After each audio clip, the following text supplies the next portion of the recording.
கோடி ரூபாய் ஊழல். முன்னாள் உயர் அதிகாரி மீது சிபிஐ வழக்கு பதிவு. சென்னையைச் சேர்ந்த நிறுவனத்தில் சோதனை. ஜவஹர்லால் நேரு துறைமுக ஆணையத்தில் நடப்பது என்ன? மராட்டிய மாநிலம் மும்பையில் உள்ள நவாஷேவா பகுதியில் ஜவஹர்லால் நேரு துறைமுக ஆணையம் செயல்பட்டு வருகிறது. ஜவஹர்லால் நேரு துறைமுகத்தில் மேற்கொள்ளப்பட வேண்டிய திட்டங்கள் இந்த ஆணையத்தில் இருந்துதான் செயல்படுத்தப்படுகின்றன. இதன்படி துறைமுகத்தில் பெரிய அளவிலான கப்பல்கள் வருவதற்கு ஏற்ப வழித்தடங்களை ஆழப்படுத்த கடந்த 2003ஆம் ஆண்டு திட்டமிடப்பட்டது.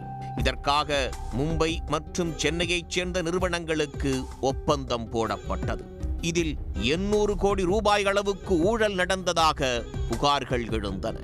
இதற்காக செயல்படுத்தப்பட்ட திட்டம் ஒன்றில் 365 கோடி ரூபாயும், திட்டம் 2இல் 438 கோடி ரூபாயும் இழப்பு ஏற்படுத்தப்பட்டதாக குற்றம் சாட்டப்பட்டது. இதையடுத்து இந்த வழக்கை சிபிஐ கையில் எடுத்துள்ளது. அதன்படி ஜவஹர்லால் நேரு துறைமுக ஆணையத்தின் தலைமை மேலாளர் சுனில்குமார், டாடா குழுமத்தின் டாடா கன்சல்டிங் இன்ஜினியர்ஸ் நிறுவனம், போஸ்கலி ஸ்மித் இந்தியா நிறுவனம் மற்றும் சென்னையைச் சேர்ந்த ஜான் டி நூல் டிரெட்ஜிங் இந்தியா ஆகிய நிறுவனங்கள் மீது சிபிஐ வழக்கு பதிவு செய்தது. இதையடுத்து மும்பை மற்றும் சென்னை ஆகிய நகரங்களில் உள்ள 5 இடங்களில் சிபிஐ அதிகாரிகள் சோதனையில் ஈடுபட்டனர்.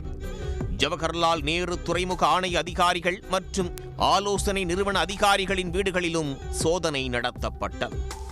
சிபிஐயால் சோதனைக்கு உட்படுத்தப்பட்ட ஜான் டி நூல் டிரெட்ஜிங் இந்தியா நிறுவனத்தின் கிளை அலுவலகம் சென்னை தேனாம்பேட்டையில் உள்ளது. இது பெல்ஜியம் நாட்டை தலைமையிடமாக கொண்டு செயல்படும் நிறுவனமாகும்.